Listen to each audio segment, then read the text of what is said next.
Men, yes, talaga kailang araw-araw. Lagi ko pong sinasabi, kung may mga pinagdadaanan tayo, mga pagsubok, iwanan natin. Ano? Iwanan nyo sa bahay, mamaya yung balikan. Oo, pag binalikan nyo yan, naka-charge na kayo, di ba? So, kaya mo nang harapin yan. Amen. So, may share lang po ako rito sa Lucas chapter. Ayan. Sa Lucas chapter 18 verse 16. Sabi po rito, ngunit tinawag ni Jesus ang mga bata at sinabi, hayaan ninyo lumapit sa akin ang mga bata. Huwag ninyo silang pagbawalan sapagkat para sa mga katulad nila ang kaharian ng Diyos.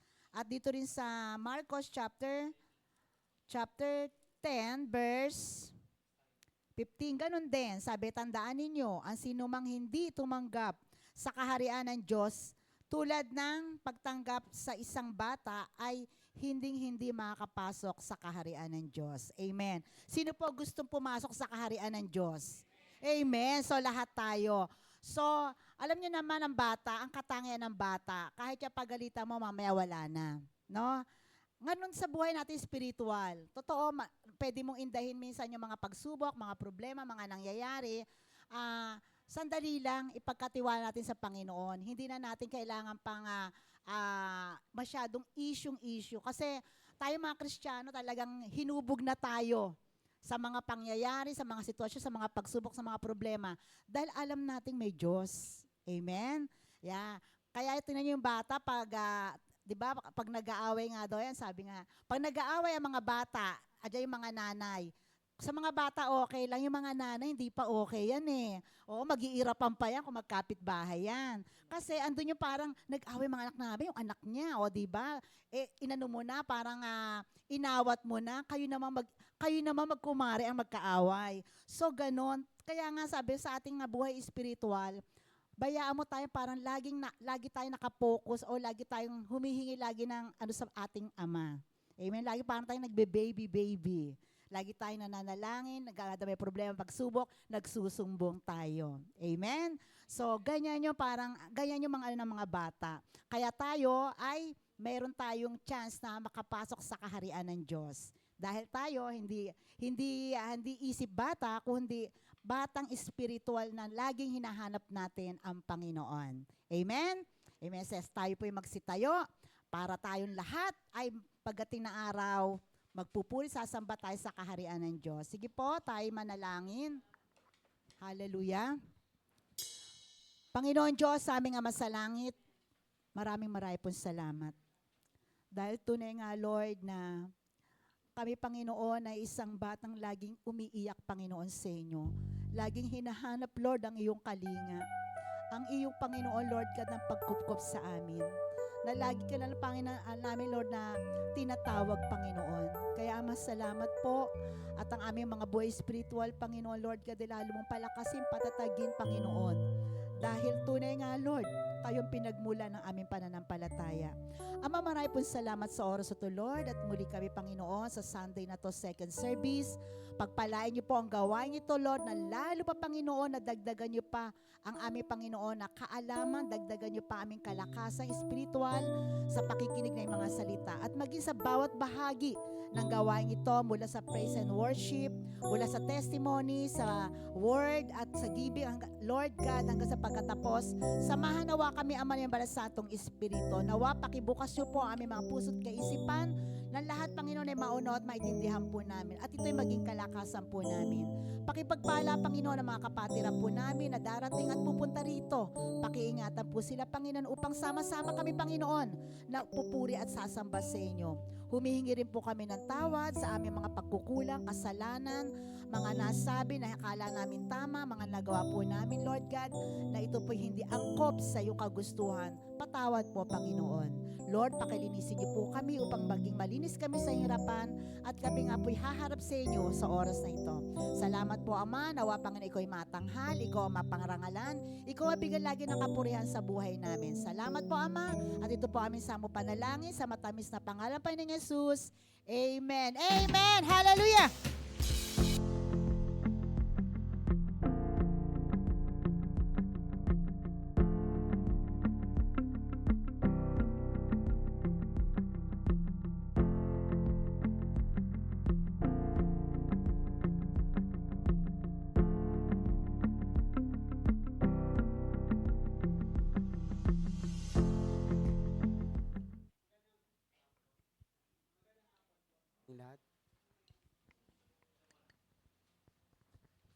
Hello, hello, hello. Magandang hapon po sa ating lahat. Handa na po bang magpuri sa ating Panginoong Hesus? Tara, puri tayo.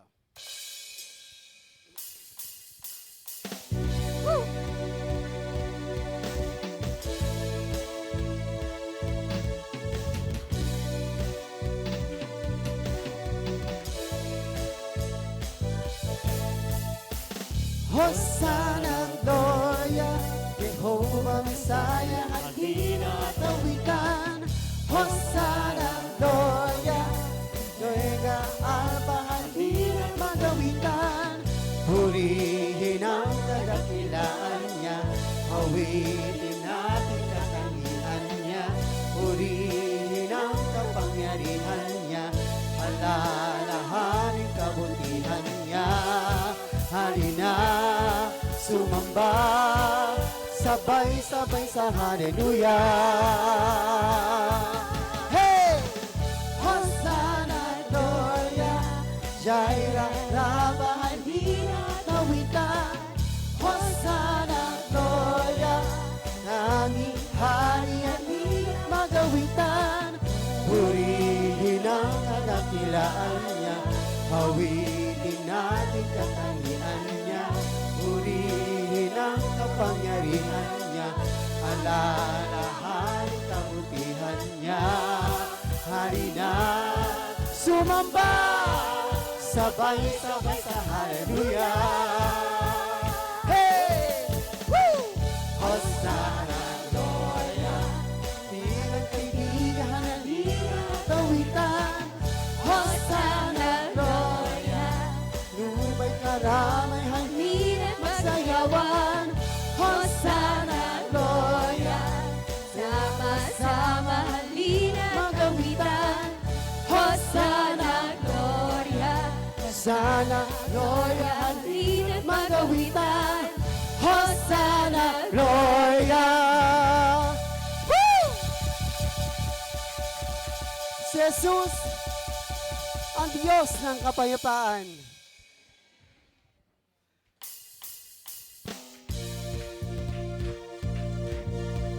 Palakpak po natin ating mga kamay.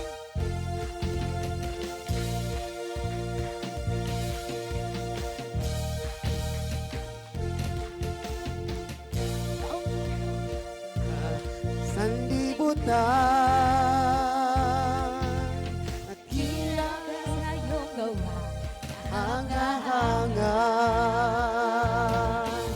Ikaw ay laging totoo sa iyong salita.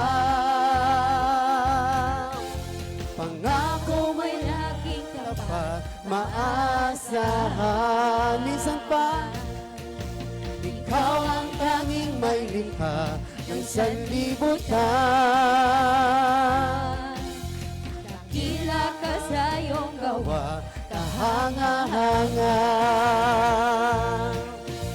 ikaw ay laging totoo sa iyong salita. Pangako mo'y laging tapat, maasahan. Lahat kami ay nagagalak pagkat ikaw ang Diyos ng kapayapaan. bawat puso'y Papasalamat, O Diyos, pagpapalay sa iyo lamang. Woo! Subukin at matakot man, mapapanatang. Pagkat pag-asang pag-ibig mo at matatag. Ikaw ay papupurihan magpakailanman. Aming buhay sa iyo lamang iaalay.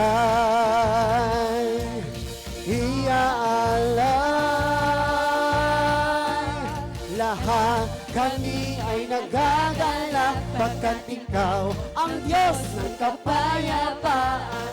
Bawat puso'y nagpapasalamat. O Diyos, pagpalay sa iyo lahat kami ay nagagalak pagkat ikaw ang Diyos ng kapayapaan. Bawat puso'y nagpapasalamat. O Diyos, pagpalay sa iyo lamang.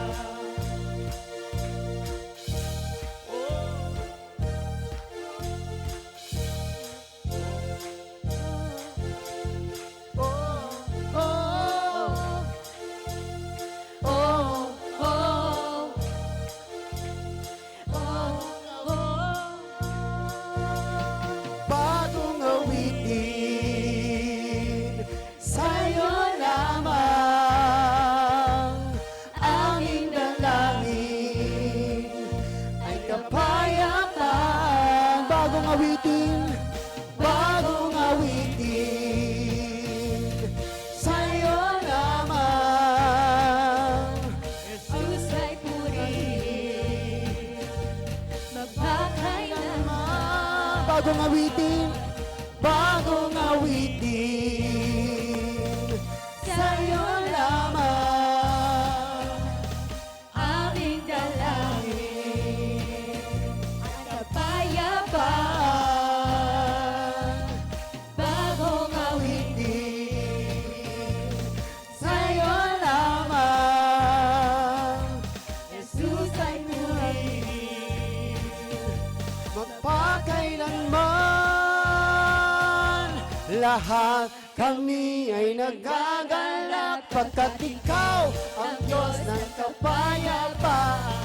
Bawat puso'y nagpapasalamat. pagpalay sa iyo. Lahat kami ay nagagalak pagkat ikaw, O Diyos, ng kapayapaan. bawat puso'y nagpapasalamat. Diyos, pagpapalay sa iyo. Lamang.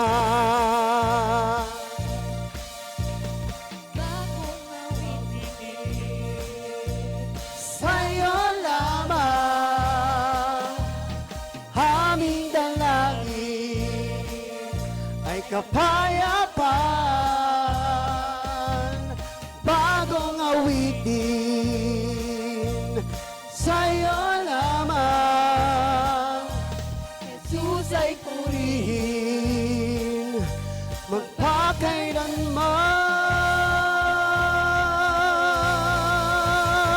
magpakailanman. Woo! Hallelujah! Salamat, O Diyos. Purihin at sambahin ang pangalan mo sa Espiritu at katotohanan.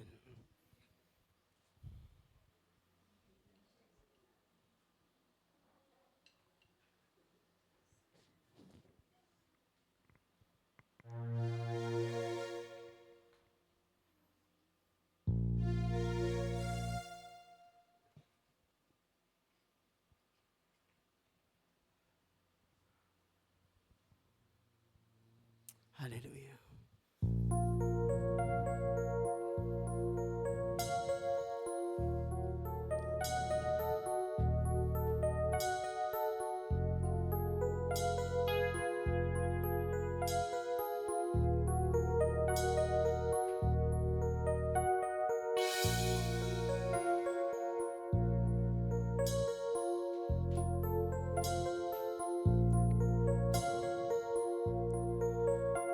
Sa'yo, Yahweh, tapat na lumalapit, nagpapakumbaba sa banal mong harapan, dinggin ng panalangin at ang awit. Sumasamo sa biyaya mong ko'y kaawan. Linisin mo, Yahweh. Linisin mo, Yahweh, ang aming karumihan. Salay, hugasan mo. Iwas to'y aring kamalian. Lahat ng gawa ay iyong nalalaman. kaalaman, patawarin mo, Panginoon, aming pagkukulit. Paging dapatin mo, Diyos, paging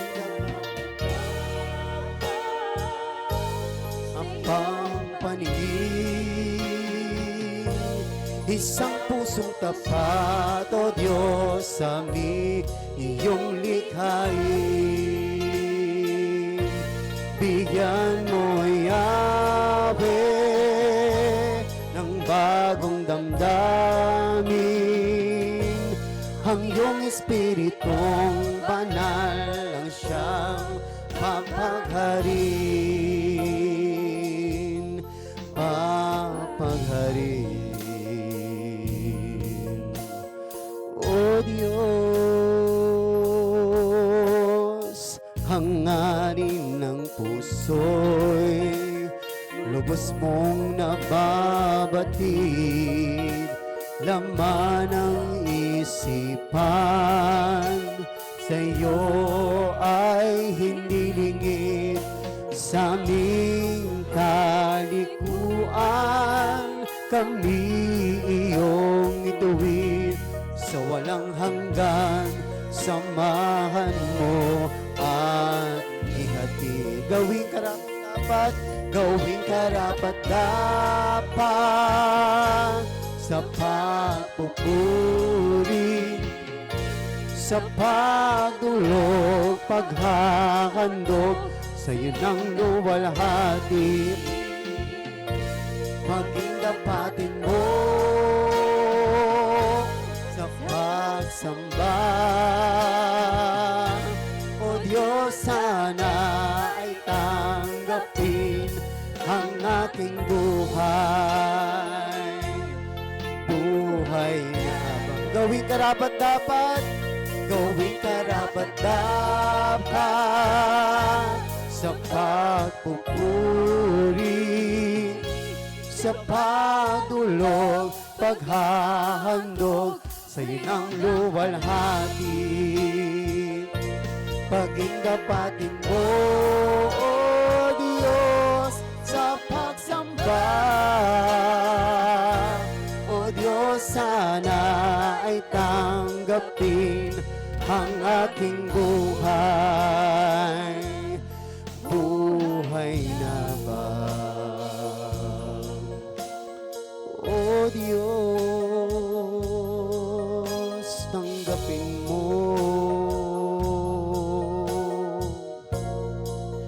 Purihin ka, O Diyos.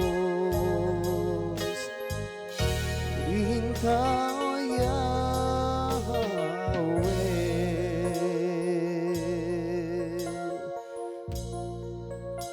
Ang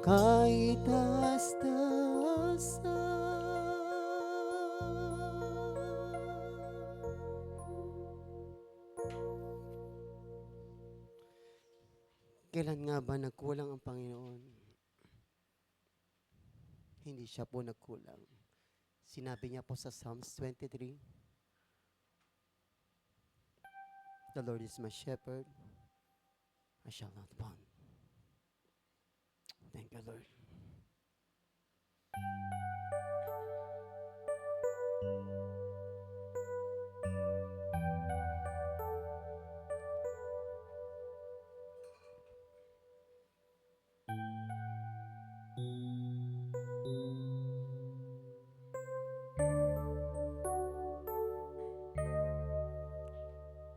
Tahimik ang langit matapos sumulan, at para bang ang buhay ay walang kahulugan.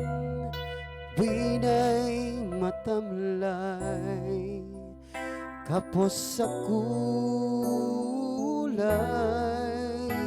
kahit gaano man pigilin, masakit man sa damdamin.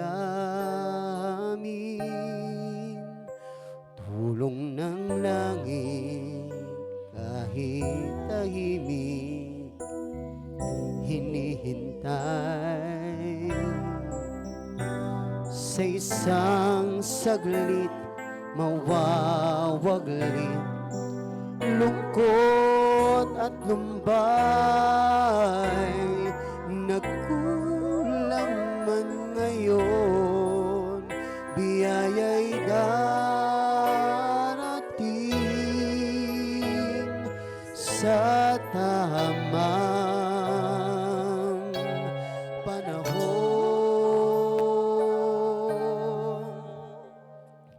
Kailan ba nakulang ang Panginoon? Minsan pa sa alaalay naiwan ka sa hirap nang walang karamay sa iyong buhay. Kailan ba, kailan ba, kailan ba nagkulang ang Panginoon?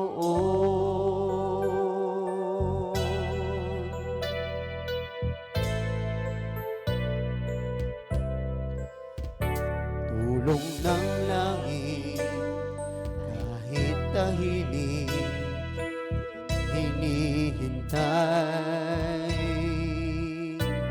Sa isang saglit nawawaglit, lungkot at lumbay, nagkulang man ngayon, biyaya'y darating sa tamang panahon. Kailan ba nagkulang ang Panginoon? Minsan pa sa alaalay maiwan ka sa hirap na walang karamay sa iyong buhay. Kailan ba, kailan ba, kailan ba nagkulang ang Panginoon? Kailan ang ulila at kinalimutan? Kailan ang ako'y sa buhay na nag-iisa? Kailan ba nagkulang ang Panginoon? Minsan pa sa alaalay naiwan ka sa hirap na walang karamay sa iyong buhay. Kailan ba, kailan ba, kailan ba nagkulang ang Panginoon?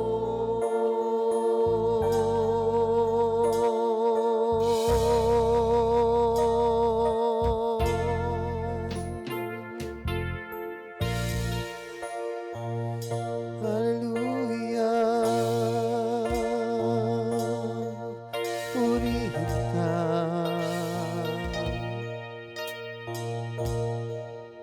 Kailanman di ka magkukulang sa amin. Purihin ang ngalan mo. Pasa amin ang kaharian mo. Itag sa lupa para lang sa langit. Salamat po, Panginoon. Aming Ama, maraming salamat sa iyo. Ang akala namin nagkulang ka, pero hindi pala. Akala namin mga dasal na hindi na didinig. May inahanda ka na para sa amin, Panginoon. Ang gusto namin laging yes, pero sa'yo minsan no. Pero it doesn't mean na no ang sagot, Lord. Hindi po yun sapat yung no, kasi may nakahanda ka para sa amin, Panginoon. Lord, naniniwala po kami, Panginoon, sa hapong ito, ibigay namin, Panginoon, ang sarili namin, Panginoon. Lord God, yung kapatawaran mo na nagmumula sa iyo, natanggap na namin, Panginoon, ng kagalingan. Lord, pinansyal, alam mo po yan, Panginoon, araw-araw, struggle kami sa pinansyal. Pero sa iyo, wala po yan, Panginoon. Kasi ikaw ang Diyos na nagpo-provide ng mga pangangailangan namin, Panginoon. Lord God, tulungan mo kami sa mga aspeto ng buhay namin. Hindi namin alam kung ano, hindi ko man alam kung ano yung mga problema. Pero ikaw, Panginoon, alam mo lahat ng mga bawat detalye ng mga buhay namin, Panginoon. Lord, maraming salamat sa iyo. Napakabuti mo. Ikaw yung pinakadakilang, pinakamakapangyarihan, Panginoon, sa lahat. Panginoon, na lagi kaming dumepende sa iyong kapangyarihan, Panginoon. Na wag sa aming sarili. Kasi magkukulang kami pag sarili na lang namin ang susundin namin. Sa iyo, ikaw ang magpupuno nito, Lord. Marami pong salamat, Panginoon. Minsan paawitin natin, kailan ba nagkulang?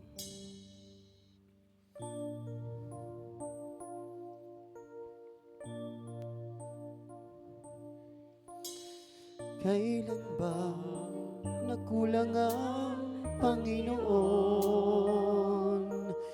Minsan pa sa alaala ay naiwan ka sa hirap na walang kalamay sa iyong buhay.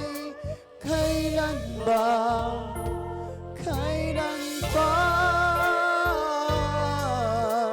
Kailan ba nagkulang ang Panginoon? Kailan ang ulila at kinalimutan? Kailan na naghoy sa buhay na nag-iisa?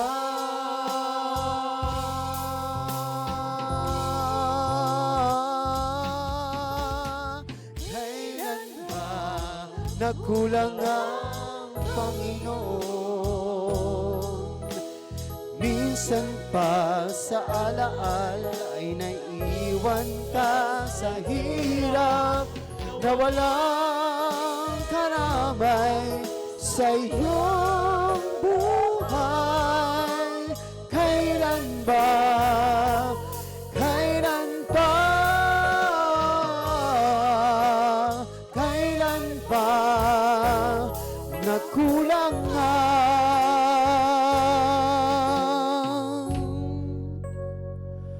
Panginoon?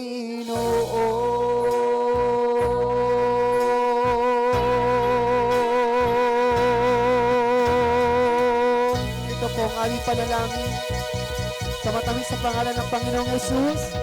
Amen.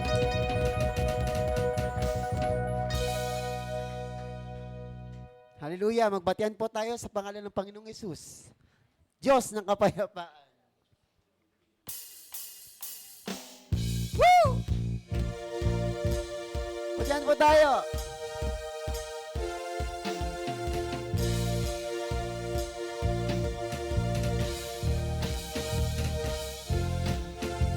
Ikaw ang tanging may likha ng sanlibutan.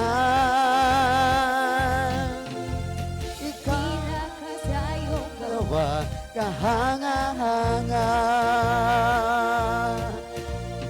ikaw ay laging totoo. Oo, sa iyong salita.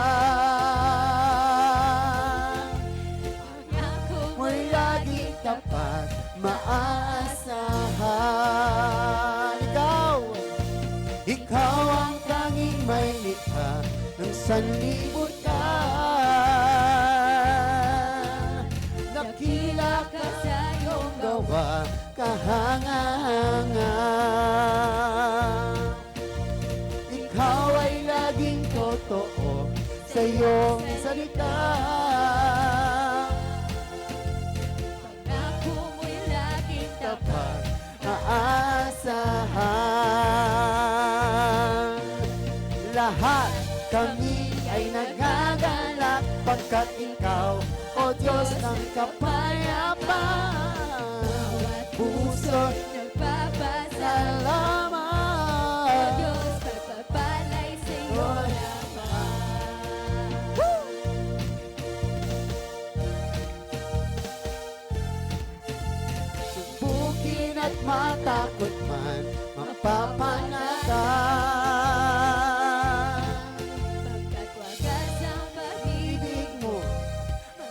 at matatag. Ikaw ay papupurihan magpakailanman. Aming buhay sa'yo lamang iaalay.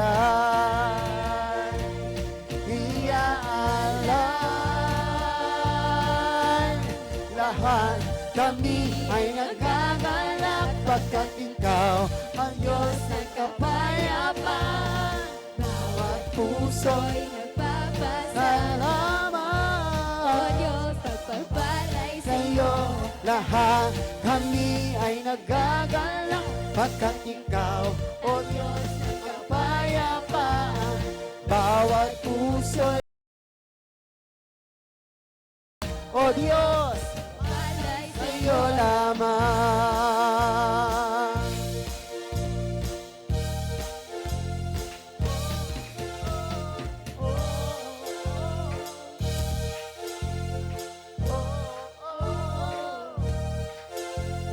Bagong awitin sa'yo lamang.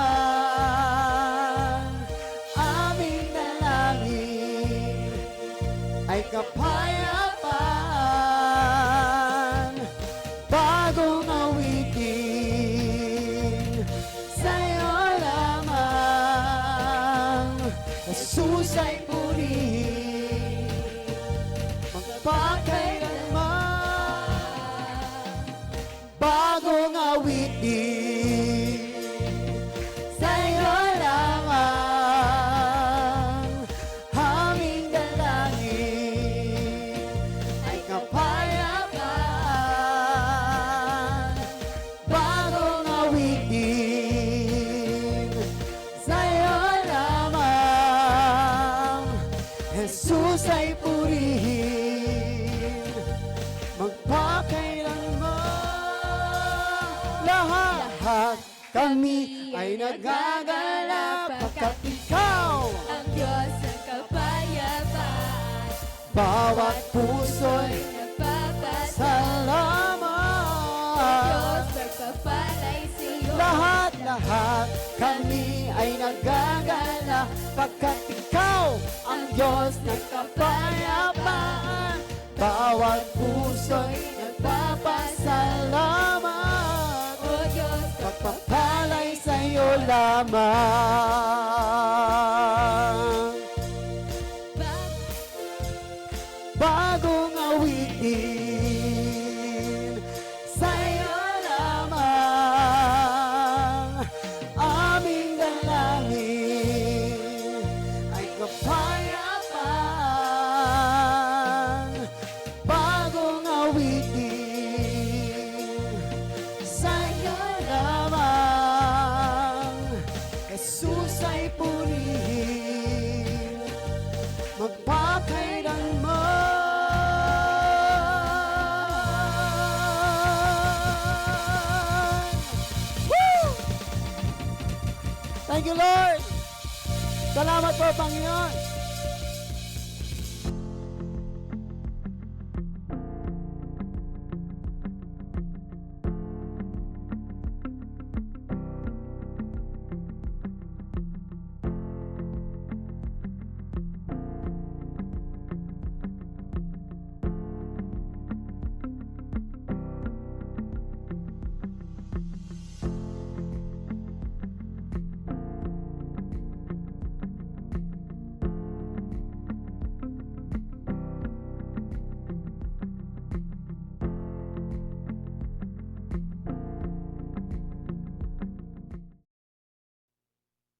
Praise.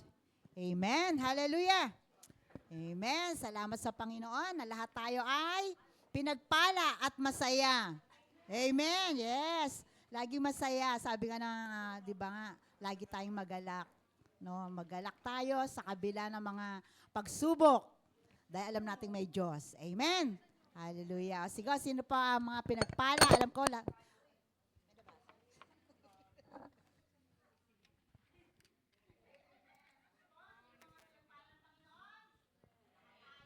yan ha, hindi yung amen. So lahat po tayo ay pinagpala ng Panginoon at iyan ay ating ihayag ang kabutihan niya. Kaya tayo po ay magpapatotoo. Sino po ang magpapatotoo rito sa harapan upang ipagbunyi at ipasalamatan ang ating Panginoong Yesus? Amen. Ayun. Sige, sister. Praise God. Oo. Ayan. Magandang hapon po sa ating lahat. Kailangan po natin magpasalamat sa Diyos dahil sa bawat araw, bawat minuto ay may mga pagpapala sa atin. Hindi nga mabilang yung mga pagpapala ay binigay sa atin. So ako yung papasalamat sa hapong ito, sa buhay ko na punong-puno din ng pagsubok. Ngunit ang pagsubok na yon ay bilang instrumento lang yon upang tayo ay magpasalamat at puri sa Diyos. Dahil may kapalit naman yon, may mga kagalakan din. Ako'y nagagalak dahil yung aking apo na 4 years old, sa biyaya ng Panginoon, siya ay ginamit na po bilang drummer ng isang church doon sa Laguna. So, pinupurit, pinapasalamatan ko ang Panginoon dahil yung kanyang mga magulang nakagabay doon. Na kung ano yung talento na ibinigay sa kanilang anak, ay kanila itong sinuportahan.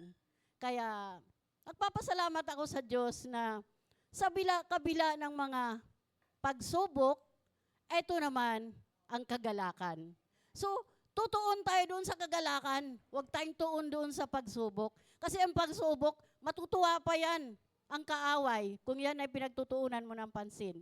Pero tutuon tayo dito sa mga kagalakan, sa mga pagpapala na ibinigay niya. At patuloy natin pasalamatan ang Diyos na isang araw may uupo na musician dito sa harapan na ito ay binigyan ng talento ng Diyos, na ito ay kaloob ng Diyos. Kaya pinupuri ko at pinapasalamatan ang ating Panginoon na hindi talaga siya ang Diyos na makapangyarihan, si Diyos na nagbibigay sa lahat ng bagay sa atin. Kaya pinupuri at pinapasalamatan ko ang Panginoon sa oras na ito.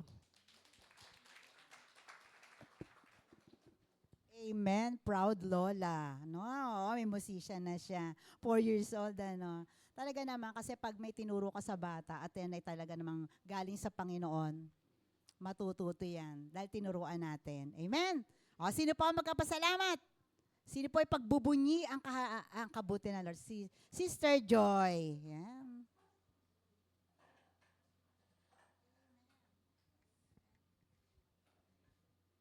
Magandang hapon po sa ating lahat.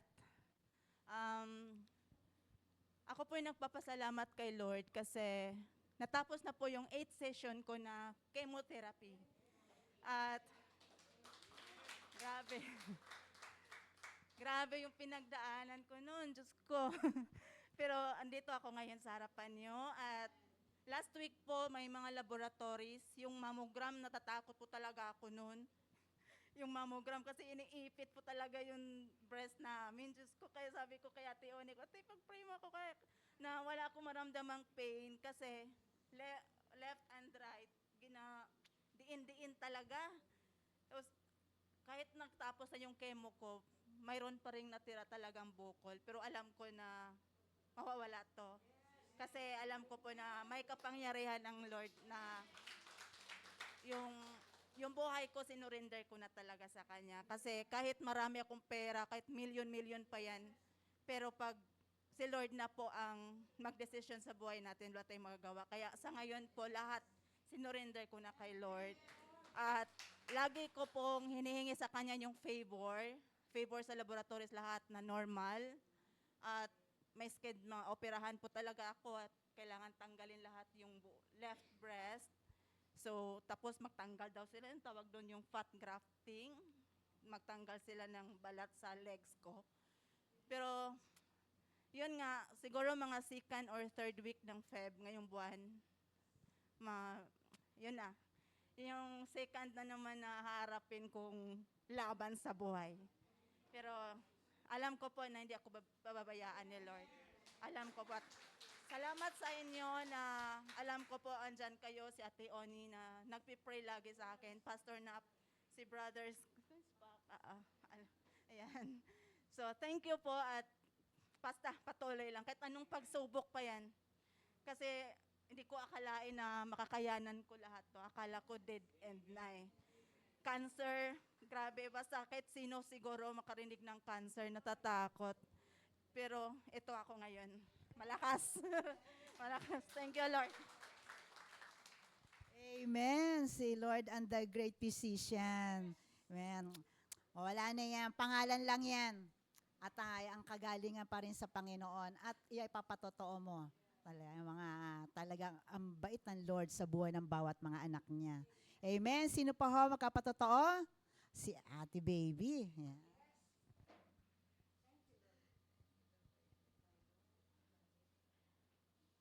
Talagang napakabuti po ng ating Panginoon.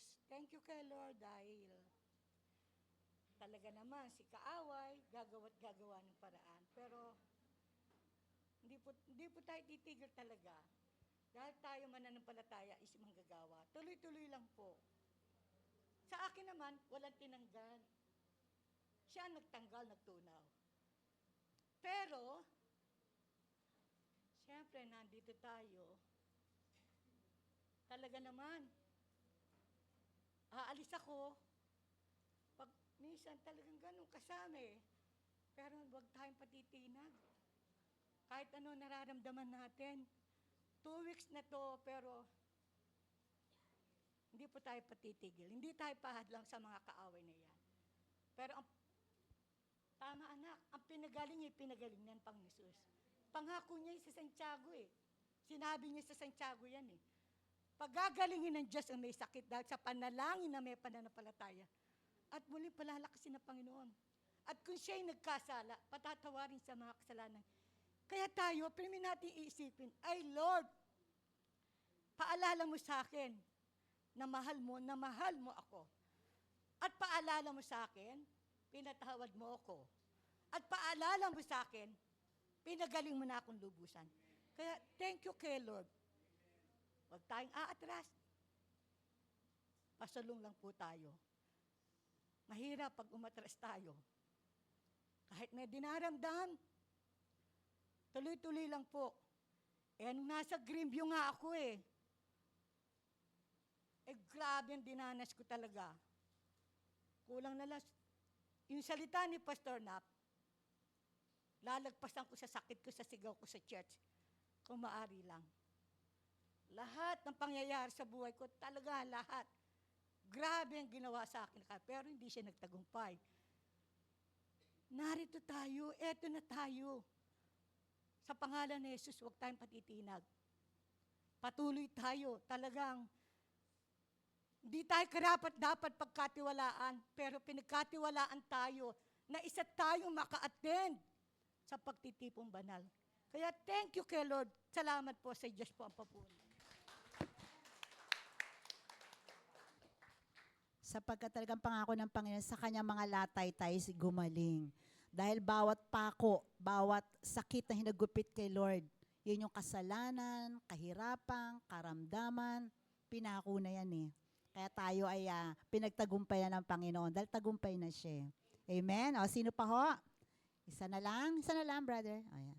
Sino pa ho magkapatotoo? Sino pa magkapasalamat sa ating mahal na Panginoong Jesus? So, marami po. Dapat Buto yung bata Amen. Sino pa ho? Sige po, ipasalamat natin. Alam niyo, kailangan natin talaga lagi nagkapasalamat. Minsan nga, pag Sunday, magkapatotoo, iniintay namin yung mga bago. Kami mga luma kasi luma. De, gusto rin namin talaga na kung paano rin kayo na binago at kung paano naghimala ang Panginoon sa buhay ng bawat isa. Amen? O, sino pa magkapasas? Ayun, ngayon, 2 naman. Jack Empoy kayo. Sige, Sister Marilyn. O, pumasok pa naman, Sister. Sorry. Short lang. Salamat sa Panginoon. Talagang pinupuri ko at pinapasalamatan ko sa lahat ng ginawa niya sa buhay ko.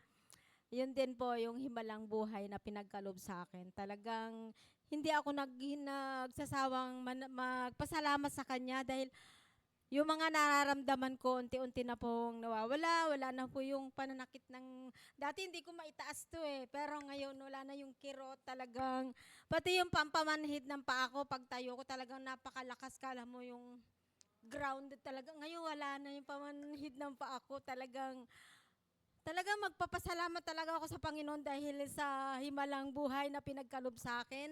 Dahil sabi ko nga, di ba, sabi nga, kasi doon sa amin may nangyayari na nagpa-opera pero wala na siya ngayon. Pero nagpapasalamat talagang hindi inallowed ng Lord talaga na magpa-opera ako. Pero talagang pinagaling na ako ng Panginoon. Kaya pinupuri ko at pinapasalamatan ko ang Panginoon. Thank you, Lord.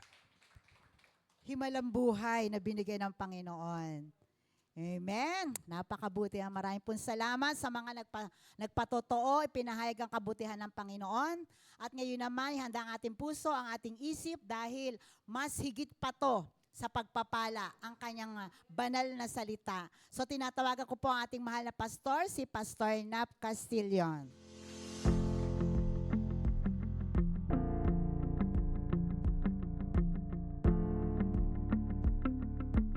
Ito ba yung mga kapatid? Praise God. Ang bilis ng panahon, amen? Kailan lang, Pasko, nakaraan lang, January, ngayon, February. Iba na talaga, mga kapatid. Pinapaikli talaga ng Panginoon ang araw, ang mga araw. Talagang kinakailangan po tayo lalong maging handa, no?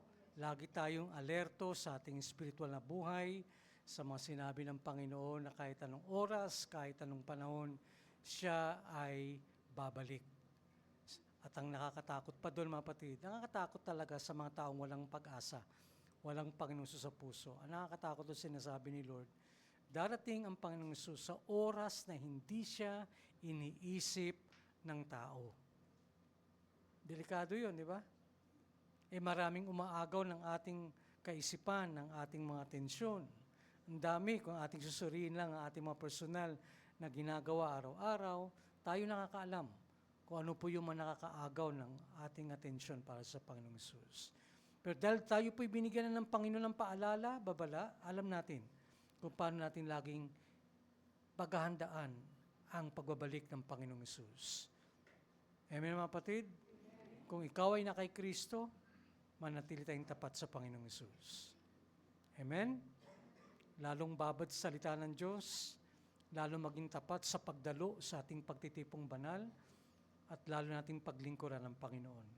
Huwag tayong manghinawa, huwag tayong maging tamad sa paglilingkod natin sa Panginoon. Sapagkat ang buhay na ito na pinahiram ng Panginoon sa atin, para kanino pa ba ito gagamitin? Para sa Panginoon lamang. Amen? May babalikan pa ba tayo sa nakaraan? Sabi nga ni Apostol Pedro sa Panginoong Hesus, Lord, sino pang babalikan namin sa nakaraan? Nasa inyo ang salita ng buhay at buhay na walang hanggan. Sa inyo lang kami dudulog, sa inyo lang kami lalapit. Manalangin tayo. Panginoon, dinadalangin ko po ang inyo pong awat habag sa aming lahat, sa aming pong pakikinig ng banal mong salita.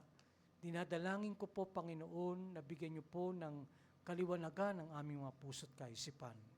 Ipagkalob niyo po sa amin ang inyong banal na Espiritu Santo niyo po, na pinangako niyo sa aming ibibigay mo sa amin, upang kami po'y akayin sa lahat ng katotohanan at ipaalala sa amin ang lahat ng iyong itinuro at ng iyong banal na salita.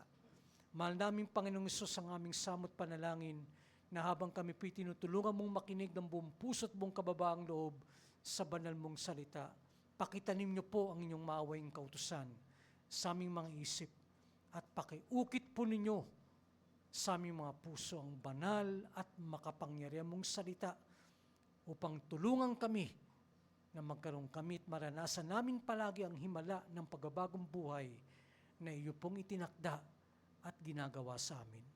Panginoong Hesus, may pangako po kayo sa banal niyong salita na sinabi po ninyo, ang banal mong salita na isinugo po ninyo sa aming puso, sa aming espiritu, sa aming kaluluwa ay hindi babalik sa inyo na walang nagawa.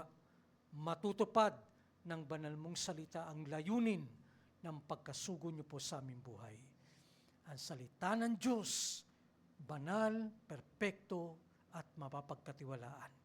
Ito po ang aming samot panalangin sa makapangyarihang pangalan ng aming Panginoong Jesucristo. At ang lahat ng umibig sa Panginoong Hesus ay magsabi ng Amen at Amen. Palapakan natin ang pangalan ng Panginoon. Kayo lahat ay pwede na makaupo, mapatid.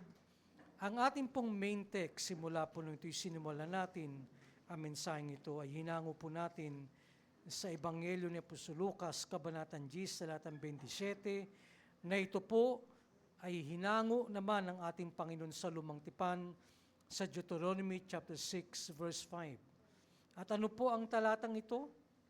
Ang pinakadakila at pinakamataas na kautusan ay binibigay ng Panginoon Diyos sa ating mga tao, lalo na sa kanyang mga anak. Ano sinabi niya?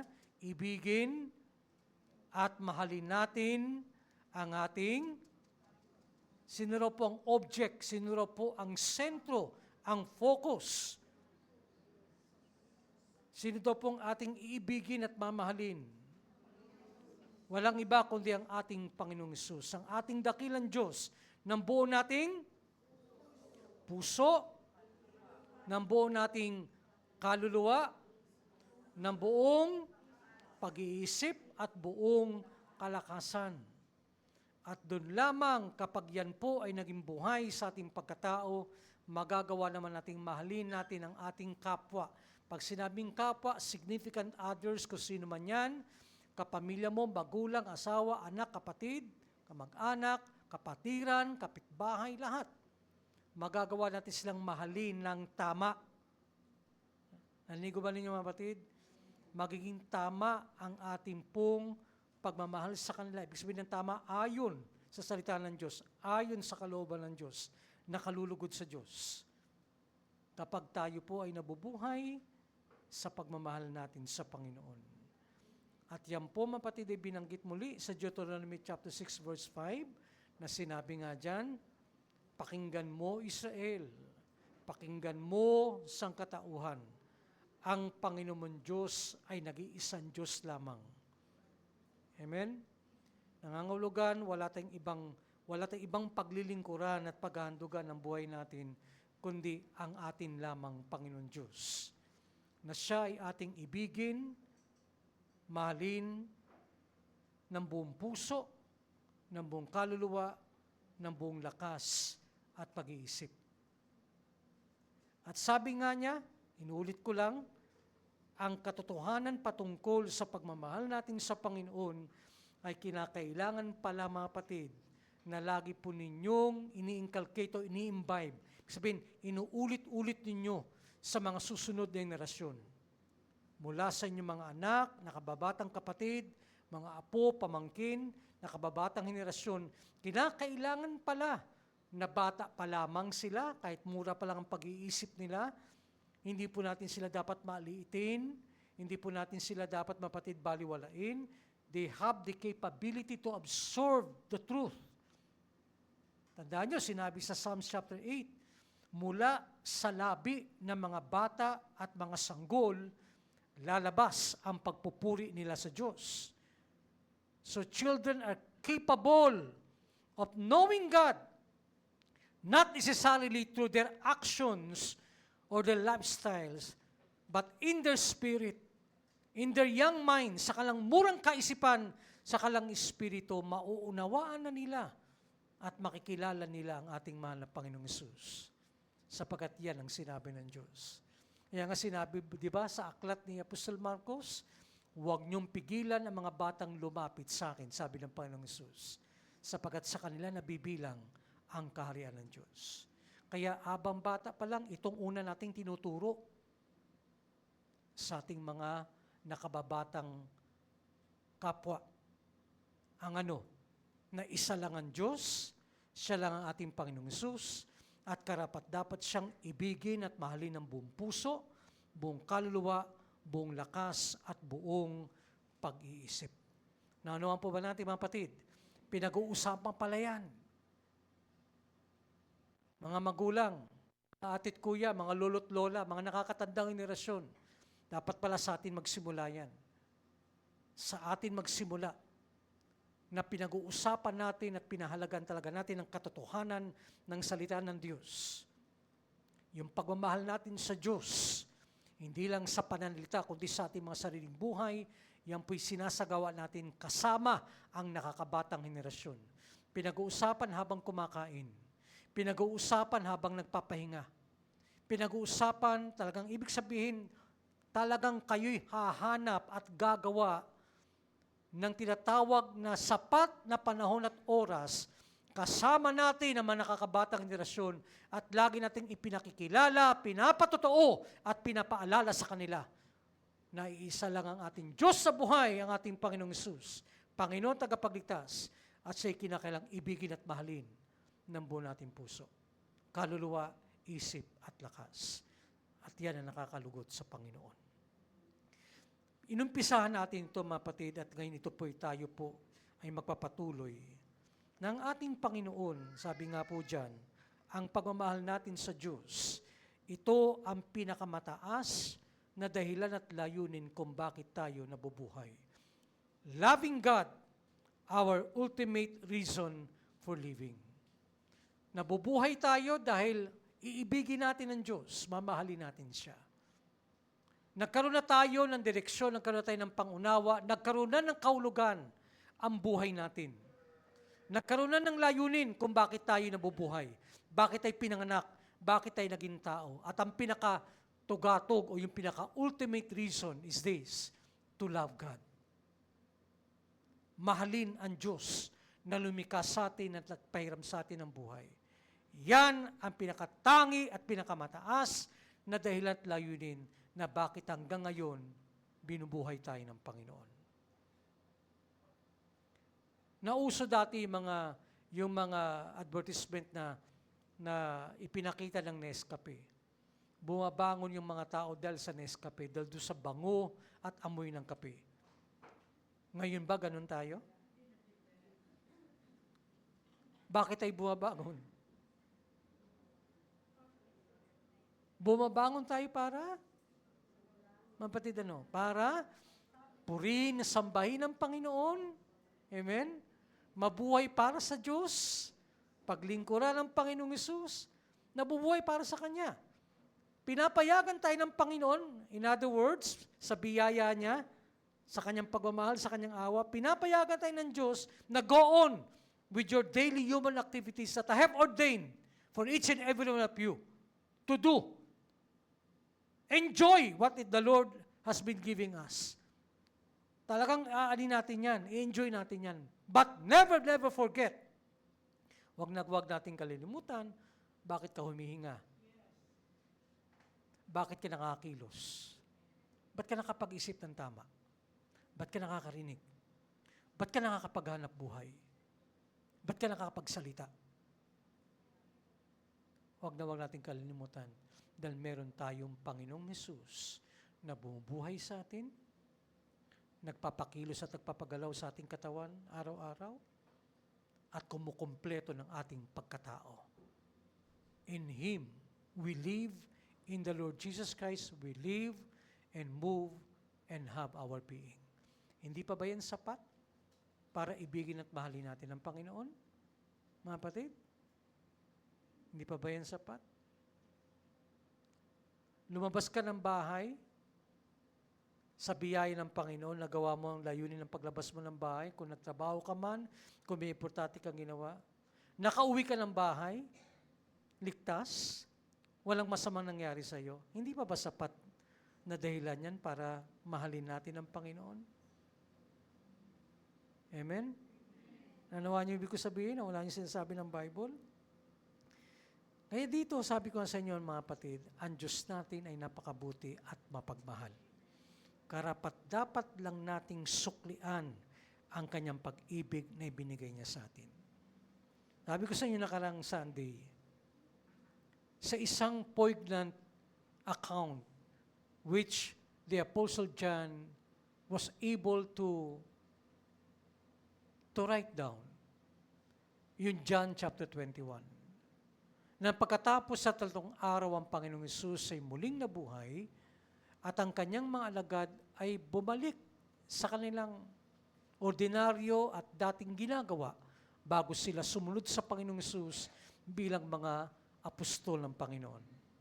Si Pedro at ang kanyang kapatid na si Andres, bumalik sa pangingisda. Ganon din si Juan at Santiago at ang iba pang mga apostol. Bagamat nasa puso pa rin nila ang takot at pag-aalala na baka silang isunod ng mga Hudyo. Pero nakita nila sa iba't ibang kaparaanan na kung paano ang Panginoong Hesus ay muling nagpakita sa kanila. Ang Panginoong Hesus nakita ni Tomas finally.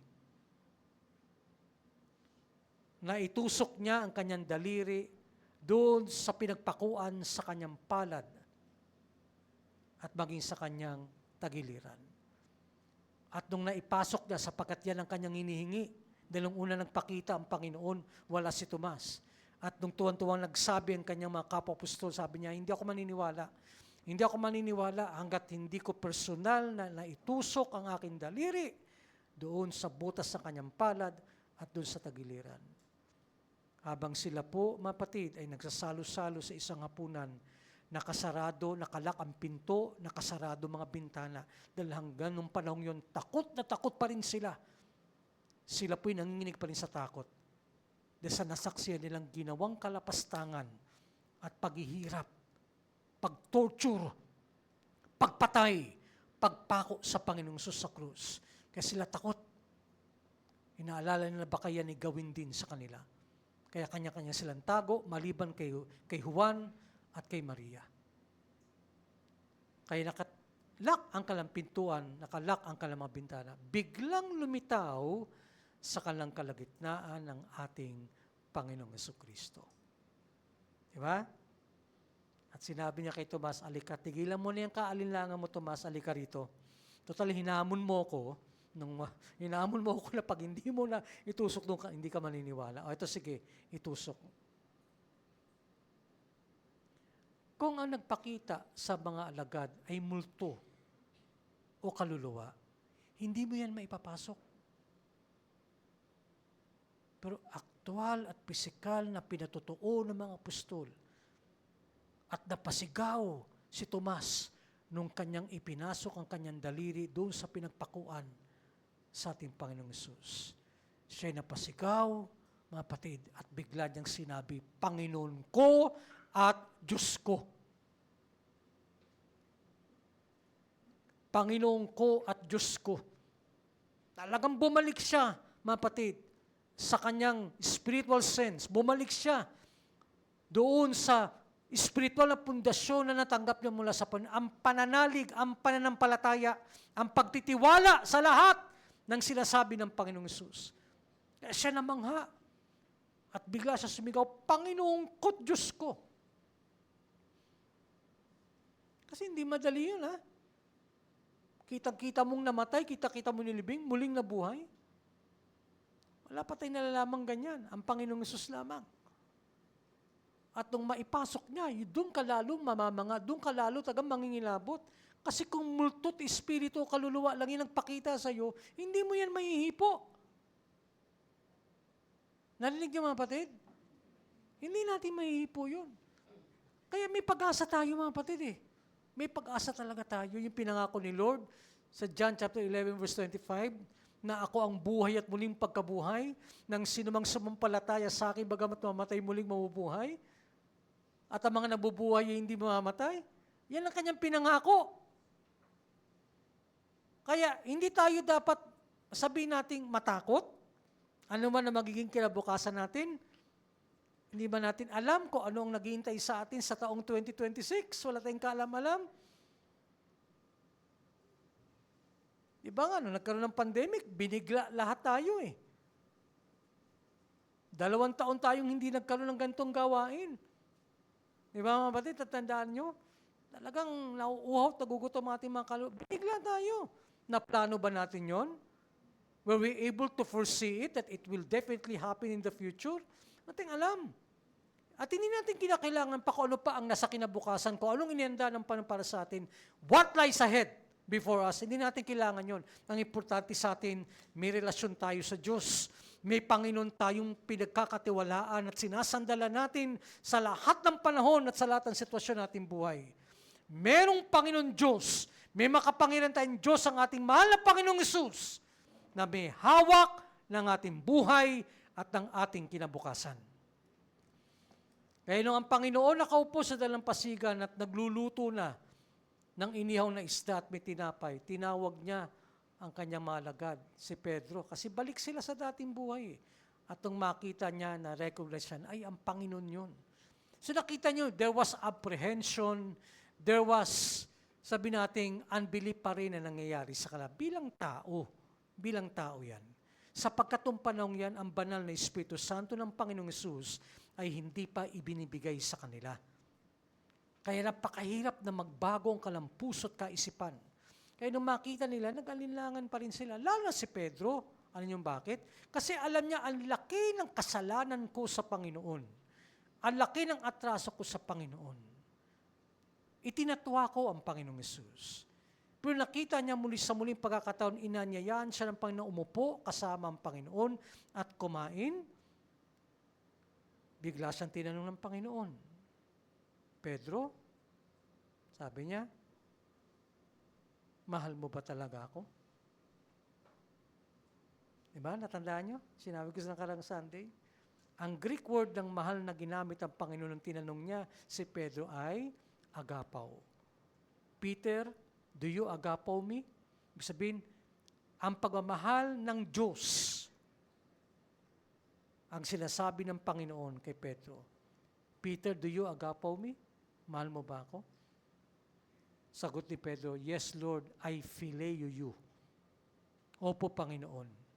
Yung phileo naman ay yung kaya lang nating mga taong ibigay sa ating kapwa. Pagmamahal ng magulang sa anak, ng anak sa magulang, ng mag-asawa sa magkaibigan, hanggang doon yun. Brotherly love, yun lang ang kaya ni Pedrong maunawaan at maibigay sa Panginoong Hesus. Yes, Lord, I phileo you. Kung ganun, alagaan mo ang aking mga tupa. Sunod, pangalawa, tinanong na naman siya, Pedro, do you agapaw me? Sagot na naman ni Pedro, yes, Lord, I phileo you. Pedro, mahal mo ba ako ng katudang pagmamahal na ibibigay ko sa iyo? Ano sagot ni Pedro? Opo, Panginoon, mahal kita. Yung sagot niya, yung mahal kita, pagmamahal ko na kaya ko lamang bilang tao sa aking kayang kaisipan at magagawa. Sagot na Panginoon, okay, alagaan mo ang aking mga tupa. Pangatlong pagkakataon, tinanong uli siya ng Panginoong Hesus. At si Pedro ng oras na yun ay labis-labis ng nasasaktan. Sapagkat bumabalik sa kanyang alaala yung sandali na kanyang itinatuwa ang Panginoong Hesus. Sa kabila ng kanyang, sabi nating, masigasig na panindigan, na kailanman hindi kita tatalikuran, Panginoon. I'm going to lay down my life for you. Ibibigay kong buhay ko sa iyo. Sabi ni Pedro yan sa Panginoong Hesus. Ang sagot ng Panginoon sa kanya, totoo? Pagkatilaok ng manok, Pedro, 3 beses mo kong ipinagkaila. Hindi pa nangyayari yon sa buhay ni Pedro, pero sinabi na ng Panginoon, alam niya na yun ang mangyayari kay Pedro. Kasi kilala tayo ni Lord, alam ni Lord kung saan tayo mahina. Alam ng Panginoon kung ano lang po, mga kapatid, talaga ang kanyang dinisenyo para sa atin. Pero dahil sa pagmamahal ni Pedro sa Panginoong Hesus, basta bitiw lang siya ng bitiw ng salita. Kasi he had that mercurial behavior, mercurial attitude. Yung mabilis siyang, temperamental si Pedro eh. Yung madali siyang magalit, madali siyang mag-respond, at madali niya ring ipinapakita yung emotion niya, lalo sa Panginoong Hesus. Kaso nga, pinapakita yung emosyon pero taliwas sa aktual na kanyang magagawa. Kaya sabi niya, Lord, Hindi. Tumalikod man sila, bahala sila. Pero ako, ibibigay ko buhay ko sa iyo. Totoo, Pedro? Pag tilawak ng manok, 3 beses mo kung isinumpa kahit kanino, nasasabi mong kailanman, hindi ko kilala yan. Nagawa niya, di ba? So dala-dala niya yung guilt na yun, yung condemnation. Kaya nung siya tinanong ng Panginoon 3 beses, sumasariwa, nagpa-flashback sa kanyang mind, yung kanyang kataksilang ginawa sa Panginoon. Pero yun ay oras na hindi para siya ibagsak, hindi para siya ay kondinahin. Yan ay oras ng restoration. Yun ay panahon na muli ina-affirm ng Panginoon kay Peter na kahit tinalikuran mo ko, Pedro, mahal kita. Nakita niyo mga kapatid? Kaya sa pangatlong tanong, sabi ng Panginoon, Pedro, do you phileo me? Anong sagot ni Pedro? Talagang bigat na bigat ang kanyang puso. Nanginginig ang kanyang pananalita. Napapaiyak na siya na alam niya ang ginawa niyang kasalanan sa Panginoon. At sinagot niya, Panginoon, alam mo ang lahat ng bagay patungkol sa akin. Opo, Panginoon, I phileo you. Si Lord na ang nagpakumbaba sa level at sa antas na kayang unawain ni Pedro at maibigay niya ang pagmamahal na hinahanap ng Diyos sa kanya. Ang Panginoon na ang nagpakumbaba. Dahil alam ni Lord, yun ang kaya nating maunawaan at yun ang kaya nating maibigay sa Kanya. Nag-stop sa level natin si Lord. Ipinantay niya yung pagmamahal na yan sa pagmamahal na kaya natin, pero hindi nagbabago ang Kanyang pag-ibig sa atin. Sapagkat ang pag-ibig ng Diyos, mapatid, ay steadfast. Pag sinabing steadfast, hindi matitinag, hindi mayayanig, hindi mababawasan, hindi mababago, hindi maliliglig ang pagmamahal ng Diyos sa atin. Tandaan nyo that is a steadfast love. It is a faithful, bibin, kahit faithless tayo, faithful si Lord. Naintindihan natin mga kapatid?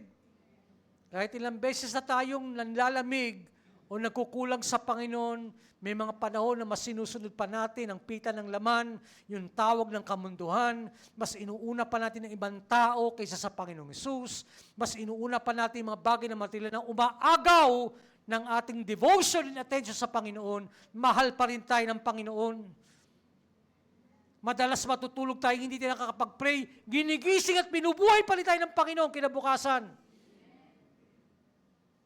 Dapat hindi niya tayo pakainin. Paggising mo, meron ka maluluto, meron ka makakain. Dapat bigyan ka ng, magkaroon tayo ng sakit para hindi makapaghanap buhay, pinalulusog pa rin tayo ng Panginoon sa kabila ng ating pagkukulang.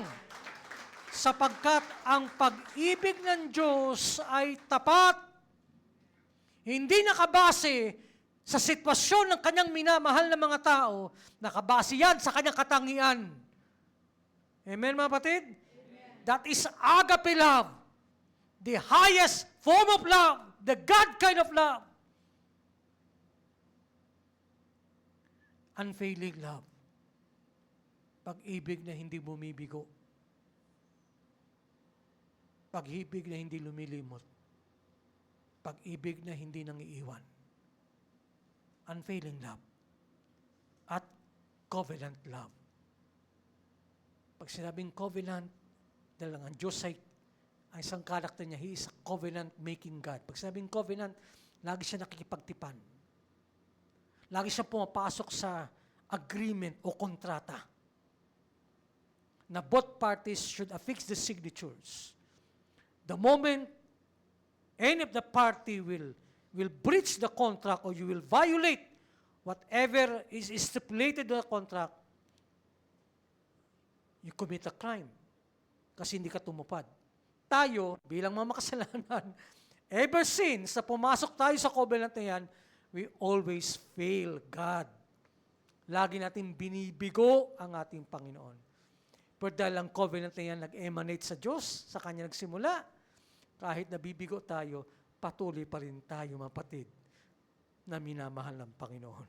Kung anong pinangako niya doon, tinutupad niya. Ganyan si Lord. Sinabi sa Psalms 103 verse 4, God crowns us with His love and compassion. Tayo po ay pinatungan ng Panginoon ng korona ng kanyang pagmamahal at ng kanyang habag, ng kanyang awa. So tatandaan natin sa puso't kaisipan natin, tayo po'y binubuhay ng Diyos sa pamagitan ng kanyang pagmamahal at ng kanyang awa. Kaya dito sinasabi po, kinakailangan maintindihan natin, na dahil ang ating Diyos ay Diyos ng matatag at hindi matitinag na pagmamahal, kinakailangan maintindihan natin na meron tayong Diyos na isang ama, isang magulang, na siya po ang tinatawag natin a love-sick Father. Ang Diyos na talagang uhaw na uhaw at gutom na gutom sa pagmamahal ng kanyang mga nilikha. Love-sick ang tawag doon. Yung para bang sa English word kasi may tinatawag na enamor o yung enamored. Yung para bang humaling na humaling ka, you are sabi natin, yung fond. Yung talagang hindi ka mapakali pag hindi mo makita, hindi ka mapakali pag hindi mo nakausap, yung talagang humaling ka. Ganun ang ating Diyos. Love-sick Father nga eh.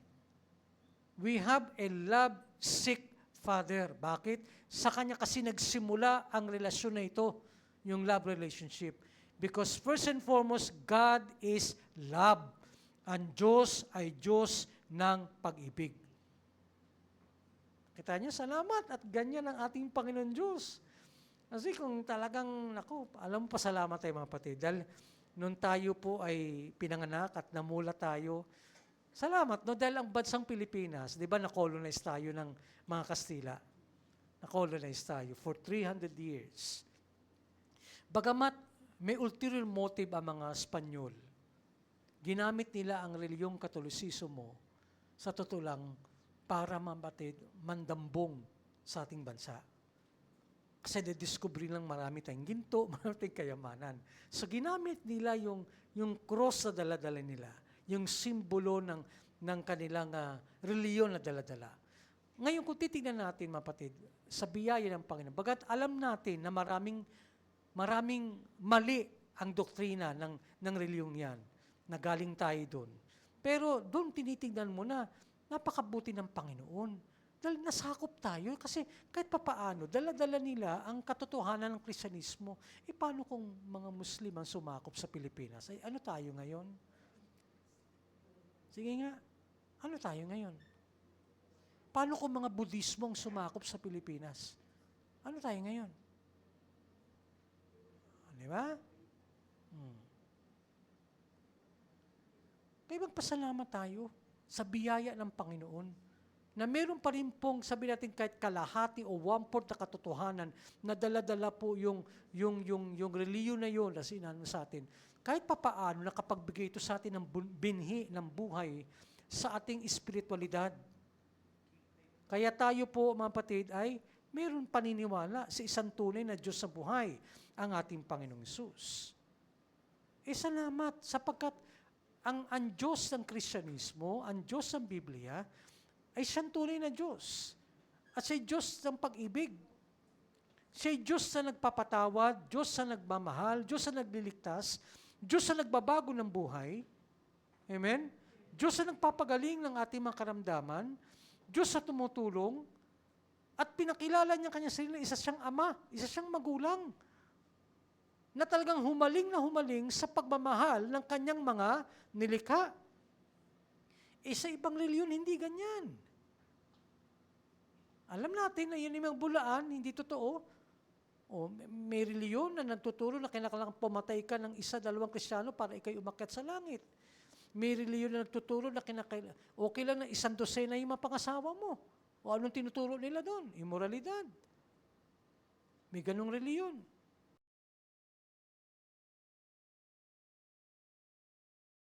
Ating buhay ay sinakop na ng biyaya ng Diyos. Hindi pa man tayo pinapanganak, talagang tinulungan ng Panginoon ng bansa natin na talagang makita natin ang liwanag ng Panginoon, ang katotohanan ng kanyang banal na salita. At doon nahayag at naghari sa puso ng mga Pilipino ang pagmamahal sa Diyos.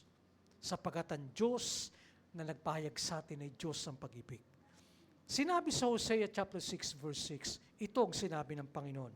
Buksan po ninyo mapatid ang inyong Biblia. Hosea chapter 6 verse 6. Ang sinabi diyan ay ito.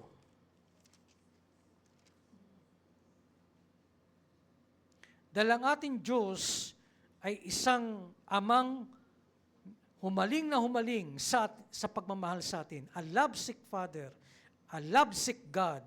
Ito ang sinabi ng Hosea chapter 6 verse 6. Sabi diyan, I want you, sabi niya diyan, I don't need your sacrifices. Hindi ko kailangan ang inyong mga sakripisyo. I want you to love me. Hindi ko kailangan ang mga sakripisyo ninyo. Ang gusto ko sa inyo ay mahalin niyo ako. Kita niyo kapatid? Yan mismo ang Diyos na nagpapakilala sa atin. Ang Diyos sa makapangyarihan, the omnipotent God, the omniscient God, the omnipresent God, ang Diyos na kayang magwasak at kaya ring magpanatili ng kayusan ng Diyos, na kayang bumawi ng buhay at ang Diyos na nagbibigay ng buhay, lahat. Diyos ng katarungan, Diyos ng katwiran at kabanalan, pero siya rin ang Diyos na nagmamahal. Isipin ninyo mga kapatid, ito ang gusto niya sa atin. I want you, sabi niya dyan I don't need your sacrifices, I want you to love me. So yan lang po ang inihingi ng Panginoon sa atin, mga minamahal ko, mga magulang, mga kapatid ko sa Panginoon. Ang inihingi ng Diyos sa atin, hindi sakripisyo natin, hindi ang pera natin, hindi ang material na bagay na maibibigay natin sa Kanya. Yan po'y mga demonstrasyon na lang.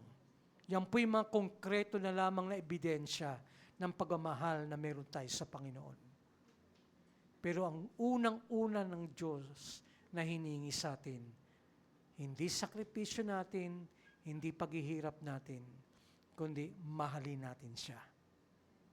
Yan lang ang inihintay niya sa atin. Yan lang, mapatid, ang kanyang hinihingi sa atin. Yan ang hiningi niya kay Pedro. Ang kaya ni Pedro, Phileo. Pero kung babasahin niyo ang sulat, ang unang sulat ay Apostol Pedro, ang sabi doon, mahal natin at iniibig natin ang Panginoong Hesus, bagamat hindi natin siya nakikita.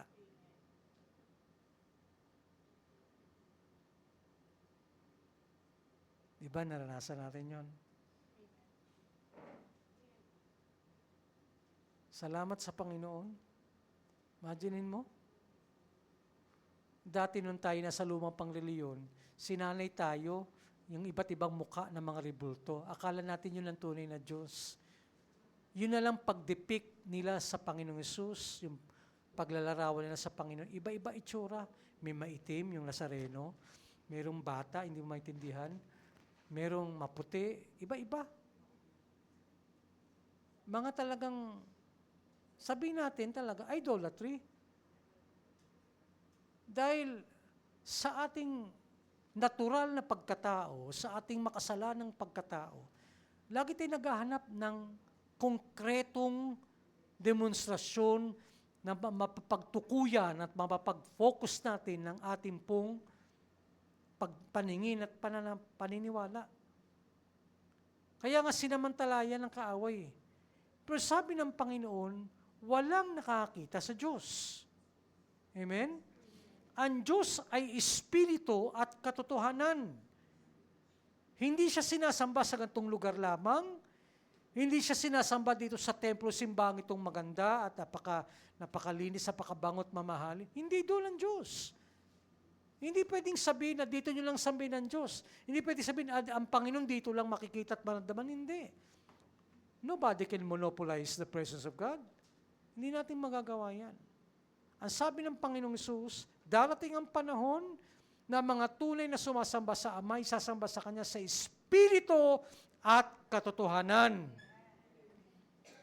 always by the power of the Holy Spirit and to the power of His Word, Espiritu at katotohanan. Kaya tayong lahat, ang lumalagong pagmamahal na unang ipinahayag at ipinakita ng Panginoong sa atin, na habang tumatagal, nung nagsimula ng relasyon natin kay Lord, habang tumatagal, unti-unti niya tayong hinuhubog sa pagmamahal na yan. Kaya ang pagmamahal natin ngayon sa Panginoon is by faith, not by sight or not by what we have experienced. It's always by faith. Iibigin mo ang isang makapangyarihan Diyos, mapagmahal na Diyos na kailanman hindi mo nakita. Kailanman hindi ko nakita. Pero ang kanyang pagmamahal, kabutihan, naranasan ko, na ipapatotoo ko, sapagkat naranasan ko. Deep in my heart, I know it is the truth. Deep in my spirit, I know there is one God who loves me so much. Meron isang makapangyarihan Diyos na nagmamahal sa akin. Pananampalataya yun. Kaya alam niyo yung salitang love doon sa 1 Peter, di ba? Doon pa lang sa John 21, sabi ko nga sa inyo, yung love ni Peter na inaibibigay niya kay Lord Phileo, pero si Lord agape, agapaw. Doon sa 1 Peter, ang love na ginamit ni Pedro doon ay hindi na Phileo, agape na, agapaw. Sabi doon, bagamat hindi nyo nakikita ang Panginoong Hesus na nagligtas, nagpatawad sa atin at bago ng ating buhay na tinanggap nyo sa inyong mga puso bilang Panginoon yung tagapagligtas, pero inaagapaw naman natin siya. Yun ang word, yun ang love na sinabi ni Pedro. Ibig sabihin, lumago siya doon. Naunawaan niya na. As time went by, nung siya'y napuspos na silang lahat sa Acts chapter 2, nung napuspos na silang lahat ng banal na Espiritu Santo, lalong lumalim na ang kanyang relasyon sa Panginoon at nagpapahayag ang Panginoong Hesus ang kanyang pagkadiyos, ang kanyang kadakilaan, ang kanyang katapatan sa iba't ibang sitwasyon at sirkumstansya natin sa buhay. Pag may nangyaring problema sa atin, nanalig at nagtiwala tayo sa Panginoon, napagtagumpay ng Panginoon, meron siyang pinapahayag na katangian niya, personally, sa'yo, sa akin, sa ating lahat. Nangyayari yan. Kaya kapag meron tayo mga kapatid, na mga bagay na dinadanas sa pagsunod at paglilingkod natin sa Panginoon, nahahayag lalo ang pag-ibig ng Diyos sa ating buhay. Kaya hindi tayo manatili sa Phileo love. Maranasan at maranasan, may papakita at may papahayag mismo ng sarili nating buhay na binabago ng Panginoong Hesus, yung agape love na yan. Dahil mismo ang mga apostol, nabuhay at lumago sila sa agape love. Nakita niyo mga kapatid? Kaya mangyayari yan sa atin. Kaya magagawa nating ibigin at mahalin ang Panginoon. Dahil after all, yan lang ang hiningi ni Lord sa atin. Mahalin niyo ko, yan ang gusto ko sa inyo. Mahalin niyo ko. Nakikinig ba kayo mga kapatid? Hindi mahirap mahalin ng Panginoon kahit hindi natin siya nakikita. Magagawa nating ibigin ang Panginoong Hesus sa buong nating puso, buong kaluluwa, buong lakas at pag-iisip, dahil tayo nabubuhay sa pananampalataya sa Kanya. Nasagot man ang prayer natin o hindi, sa tingin natin parang hindi, naniniwala ako na walang prayer tayo na ang sagot ni Lord lagi ay hindi. Tatlo lang naman sagot niya eh. Yes, no, or wait. Ba? Ganyan si Lord. Kung yes, alam ni Lord na ikabubuti natin yan, ikaluluwalhati ng Panginoong Hesus at lalong ikalalalim ng pagmamahal natin at panampalataya natin sa Kanya. Pag no, ibig sabihin hindi yung bagay sa atin. Hindi yun ang gusto ni Lord. Merong mas maganda. Kaya nga pag no, anong pangatlong proseso? Matutong maghintay. Diba mga batid? Kaya ito, ang bait-bait ng ating amang nasa langit. He's so gracious and compassionate. Nabi niyan, our Lord Jesus Christ is so gracious and compassionate. Yan ang sinabi niya mapatid dito sa verse 8 ng Psalms 103. The Lord is so gracious, mapagbigay, mapagpala, puno ng biyaya, and compassionate, slow to anger and abounding in His love. Banayad sa pagkagalit ang Diyos. At ang kanyang pagmamahal ay walang hanggan. Amen? Amen? At sinabi niya rin sa Psalm 91 verse 14, sabi ni Lord, dahil mahal niyo ako, sabi niya, Psalm 91 verse 14, pakinggan niyo, dahil mahal niyo ako, ililigtas ko kayo. Dahil mahal niyo ako, poproteksyonan ko kayo. Basahin niyo, nandyan. Salita niya yan. Ang salita ng Diyos ay banal, perpekto, at mapapagkatiwalaan sa lahat ng sandali at lahat ng panahon. Amen? Amen, kapatid? Ulitin ko, yung pangako niya sa Isaiah, ang salita ng Diyos na isinugo niya sa ating puso, espiritu at kaluluwa at buhay ay hindi babalik sa Kanya na walang nagawa. Matutupad ng Kanyang banal na salita ang layunin ng pagkasugo niya sa ating buhay. Nagkaroon ka ng maigpit na pangailangan, inangkin mo ang pangako ng Diyos. Tandaan mo, hindi yan babalik sa Diyos na hindi natutupad kung anong pinangako niya sa mga anak niyang sumampalatay sa Kanya. Meron tayong malubang sakit, inangkin natin ang pangako ng Diyos. Sa pamagitan ng Kanyang banal na sugat, Isaiah 53, ako'y pinagaling ng Panginoon. Hindi yun babalik sa trono ng Diyos na hindi natutupad ang kapangyarihan ng Kanyang salita na sinampalatayanan natin. Sapagkat ang Diyos ay tapat. Amen? Amen, batid? Ang Diyos ay tapat. Kaya, nararapat lamang suklian natin ang Kanyang pagmamahal ng pagmamahal din natin. Kahit pileyo pa yan, okay pa lang yan kay Lord. Basta, siya ang maging object ng pagmamahal natin. Dahil habang tumatagal sa Kanyang awat, habag at biyaya, ang Panginoon naman ang lumikha sa atin eh. Kaya alam niya kung paano Kanya hubugin. Alam ng Panginoon kung paano Kanya hubugin. Alam ng Panginoon kung paano niya tayo tuturuan. Bagamat napakarami niyang anak, alam ng Panginoon kung paano niya pasusunurin ang Kanyang mga anak. Paano niya tayo tutulungan makasunod sa Kanyang kalooban habang tayo Kanyang binubuhay. Mangyayari't mangyayari na yung pagmamahal niya, masusuklian natin. Yung agapaw, yung agapilab, dating din ang panahon sa buhay ng bawat isa sa atin, agapaw din, agapi rin ang maisusukli natin sa pinakamamahal nating Panginoon Jesus. Amen, mapatid. Pangalawang sinabi niya rito, I don't need your burnt offerings. Hindi ko kailangan ng inyong mga handog na susunugin. I want you to know me. Ang gusto ko sa inyo, kilalanin niyo ako. Yan lang ang dalawang iniling sa atin ni Lord, mga kapatid. Ulitin ko, hindi pera, hindi material, hindi nga naman bagay. Ang iningi lang ni Lord sa atin, kung paano Kanya iniisip araw at gabi bawat sandali, isipin mo rin naman ang Panginoon. Amen? Mahalin natin si Lord. Mahalin. Lalago lang ang pagmamahal natin sa Kanya kapag magbibigay tayo ng panahon sa pagbabad sa Kanyang salita at pagbibigay sa Kanya ng panahon sa pagpupuri at pagsamba. Magpapahayag ang Panginoon sa atin. Na sinabi niya, ang sino mang nag-iingat ng aking salita sa Kanyang puso, John chapter 14 verse 21, yun ang tao na tunay na nagmamahal sa akin. Dahil mahal niya ako, mamahalin siya ng aking Ama, mamahalin ko rin siya, at lalo akong magpapakilala sa Kanya. Amen? Verse 21 yun, and John 14. Verse 23. Sabi doon, kung mahal ako ng isang tao, susundin niya ang aking mga salita. Mamahalin siya ng aking Ama at titira kami sa Kanya. Ako at ang Ama, sabi ng Panginoon Jesus, mananahan sa Kanya. Naku po rin ng Panginoon. Kaya totoo yan, hindi tayo nag-iisa. Bagamat physically, isa lang tayo, pero never na nag-iisa tayo, mapatid. And we are never alone in this life. Dahil pangako ni Lord, siya at ang Kanyang Ama, mananahan sa atin. So dahil nakita natin na gusto tayong tirahan ng Panginoon, let's welcome the Lord all the time. Amen? Amen, mapatid? Mahal tayo ng Diyos at doon natin lalong makikilala ang ating Panginoon. Hallelujah.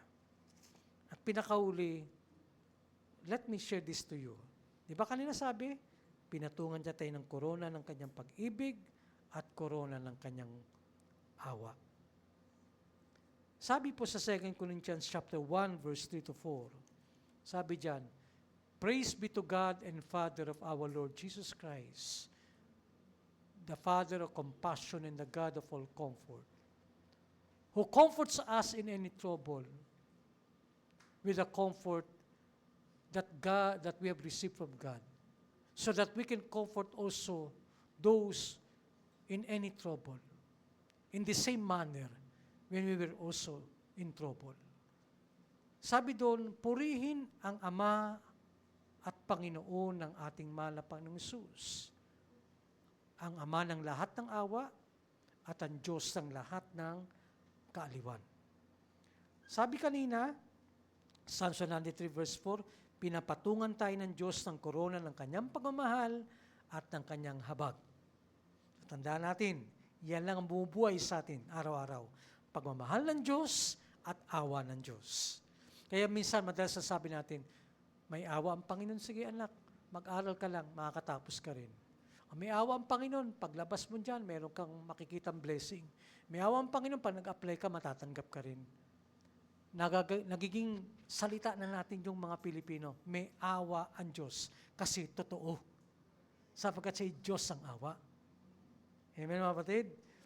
At ang awa nito ni Lord ay tender mercy, tender compassion, habag ng Diyos. Kasi, bakit tender mercy ito? Kasi nga, imagine niyo, kinakailan panatili ng Panginoon ang pamantayan ng kanyang kabanalan, ng kanyang katwiran. Kaya kahit tuldik at maliit at katitinglaban na kasalanan, hindi pwedeng konsintihin ng Diyos yan. Sinabi niya na ang kabayaran ng kasalanan ay kamatayan, ngunit ang kaloob ng Diyos kay Kristo Jesus ay buhay na walang hanggan. So pumasok doon ang pagmamahal, pumasok doon ang awa ng Diyos. Kaya ang habag ng Panginoon, yun po ay pinagsamang katarungan ng Diyos, kabanalan ng Diyos, katwiran ng Diyos, na binalot. At ano ang inandog? Awa, habag. Kasi paano masasabing na awa ka kung wala kang gagawing hakbang? Kaya nga iba ang Panginoon, mapatid. Iba ang kaparaanan ng Diyos. Alam ba ninyo, sa lupa, ang katarungan, kapag buhay ang iyong inutang, buhay din ang kabayaran. Yan ang sistema, yan ang legal system, yan ang jurisprudence ng anumang bansa. Kapag hinatulan ka, nagkasala ka sa batas, ito ang karapat-dapat na parusa. Pag yan ay nagawa sa iyo, justice has prevailed. Nanawa natin, mga kapatid? Bakit ang issue ng korupsyon ngayon wala pang justice na nakikita? Kasi wala pang mga malalaking isda ang nakukulong. Diba? Panay yung mga pawn lang, yung mga nakabalandra. Pero yung mga mastermind na nakatakas ng bansa ay hindi nakukulong. Kaya walang justice. Yan ang paraan ng tao. Kaya kapag yan, mga kapatid, ay nalapatan ng karapat-dapat na parusa punishment, sabi diyan, justice has prevailed. Pero ang tanong, ano naman ang justice sa Panginoon? Ako at ikaw hinatulang mamatay sa ating pagiging makasalanan. Pero ang tanong, binayaran ba natin ang kasalanan natin? Tanong ko sa inyo, pinako ba tayo sa krus? Nasaan ang katarungan? Nasaan? Diba? Ang katarungan kasi, itong ginawa mo, buhay ang inutang mo, buhay din ang kabayaran. Pero paano tayo? Tayo nga ang nagpabulok ng mundo eh. Tayo nga nagpasama sa isang pamilya, sa isang lipunan. Hanggat may tao, may kasama ang mangyayari. Pero kung panay baboy at manok lang yan, wala kayong marinig na nagmumura dyan, wala kayong marinig na nagnanakawan dyan o gumagawa na hindi tama. Panay hayop yan eh. Ang nagpasama sa mundo at sa ating lipunan, tayo mga tao, sapagkat ang kasalanan ng galing sa atin. Sabi ng Panginoon, hindi nakakasama ang pumapasok at kinakain ng tao eh. Ang nagpapasama sa tao at sa kanyang kapwa at sa kanyang kapaligiran, yung lumalabas sa ating kasamaan, yung galing sa ating puso. So hanggat may tao, asahan natin, may kabulukan. Hanggat may tao, asahan natin, may kasamaan. Na tayo nga pinanggagalingan ng kasalanan eh. Sinabi ng, ang katarungan ng Diyos, kinakailangang wasakin, tapusin, at kinakailangang mamatay ang kasalanan. Ang tanong, namatay ba tayo sa kasalanan natin? Kaya ang tanong, saan ang katarungan doon?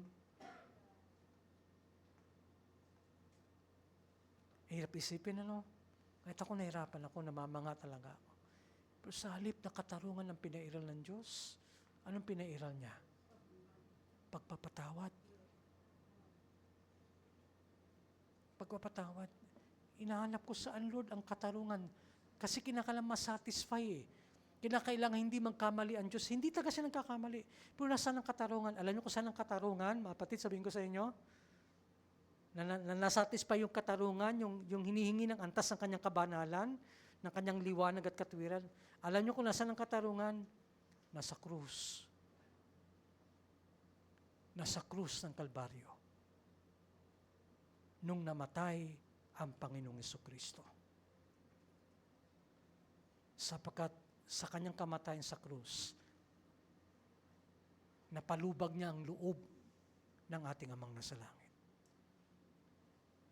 Yung nangangalit, nagalit, napahupa yun. Bakit? Sapagkat inako lahat ng Panginoong Hesus ang kasalanan ng sangkatauhan. Yung sumpa, yung galit, yung parusa, pagkawasak, hindi na dadanasin ng tao. Lahat yun inako ng Panginoong Hesus. At yun ang dakilang katarungan. Dapat hinatulan akong mamatay, dapat hinatulan kang mamatay, mapahamak. Pero sa tuwing tayo hinusgat at hinahatulan, ang Panginoong Hesus ang humaharap sa kalangitan. Ako, Ama, ang iyong alalahanin at hindi sila. Sapagkat tinakpan na tayo ng Panginoon. Tayo'y napawalang sala. Inaring ganap. At andun ang katarungan dahil lahat inako ng Panginoong Jesucristo. Kung paano pa yun further, hindi ko na alam. Hindi ko na kayang sagutin yan. Kahit kayo. Ang hirap isipin, paano yun?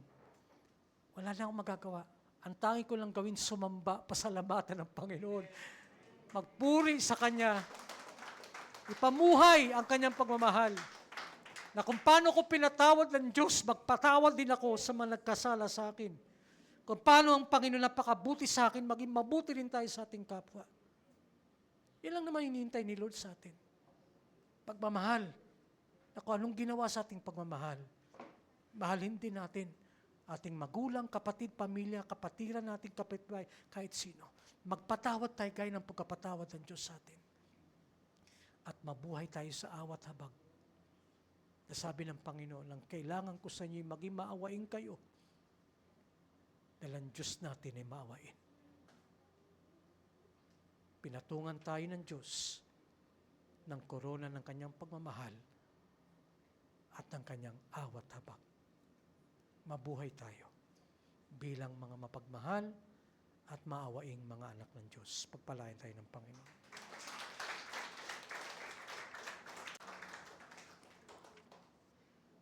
Tayong lahat ay tumayo't manalangin. Hallelujah, Lord. Panginoong Jesus. May higit pa ba sa ating Diyos na may likha ng sansilukob, karapat dapat siya na siya'y handugan ng papuring awit ng mga nilalang. Ang awit ko ay iyong pakinggan, nagpupuri sa iyong kadakilaan.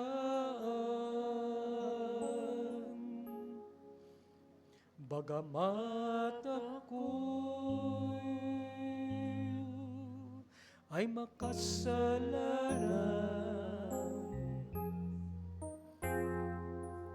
tinawag mo, lubos na minahal.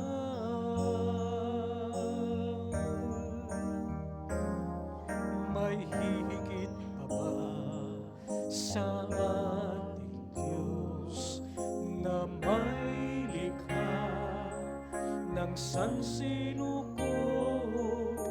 Karapat-dapat siya at siya'y hantukan ng papuring awit ng mga nilalang. Ang awit ko ay iyong pakinggan, nagpupuri sa iyong kadakilan.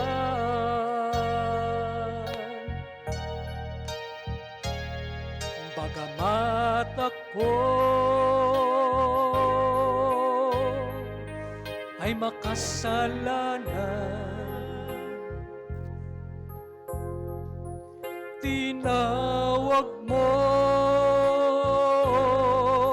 lubos na minahal.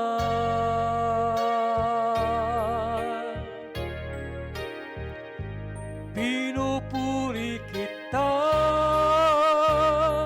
O Diyos.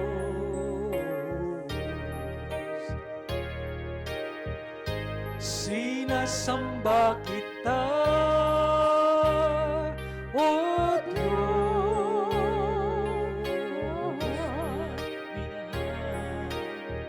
Dinadakila kita,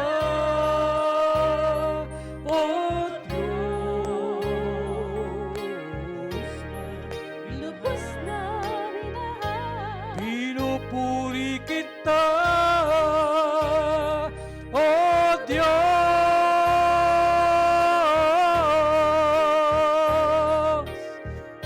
Sinasamba kita, O Diyos. Lubos na minahal. Dinadakila kita, O Diyos. Lubos na minahal, lubos na minahal, lubos na minahal.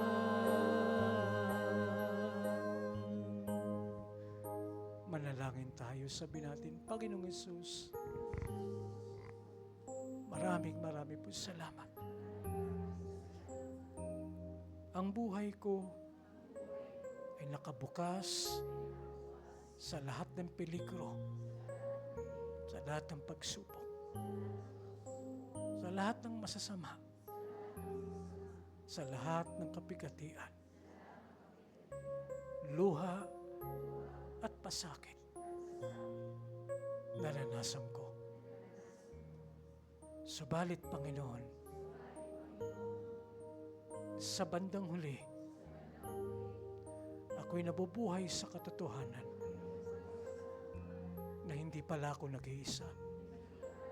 Simulat sa poon, hindi mo ko iniwan, hindi mo ko pinabayaan. Pinatatagpo ninyo ang pananampalataya ko sa iyo. Hindi ko man namamalayan, hindi ko man napapansin, hindi ko man naiisip. Madalas, sa lahat ng pinagdaanan ko, na kaya ko po yun napagtagumpayan. Dahil kasama ko po kayo, Panginoong Hesus. Hindi niyo ako hinayaang mag-isa. Hindi niyo po ako pinabayaang nag-iisa. Salamat, Panginoong Hesus. Palagi kayong tapat palagi kayong nandyan. Panginoon, patawarin mo po ako sa lahat ng aking mga kasalanan, pagkakamali, pagkukulang, pag-alinlangan, mga sandali na hindi ikaw ang laman ng isip ko, mga panahon na hindi ikaw ang tinitibok ng puso ko, mga panahon na ako'y nanlalamig. Patawarin mo ako, Panginoong Hesus. Bagamat ang kasalanan ko ay karapat-dapat tapatan ng parusa, hindi niyo yan ginawa sa akin. Ako'y iyong pinatawad at pinagtyagang turuan. Bagamat nasasaktan ako, nabibigatan sa iba't ibang pagsubok,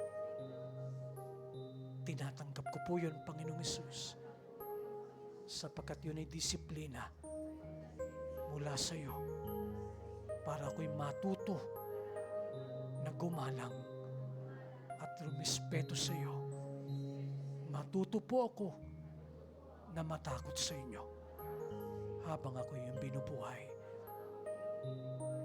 upang ako'y matuto na magpakumbaba sa iyo at sumunod sa iyong salita. Panginoon kong Jesucristo, tinatanggap ko po kayo sa aking puso bilang aking Panginoon, aking Diyos, aking tagapagligtas. Sa pangalan niyo po, Panginoon kong Jesucristo.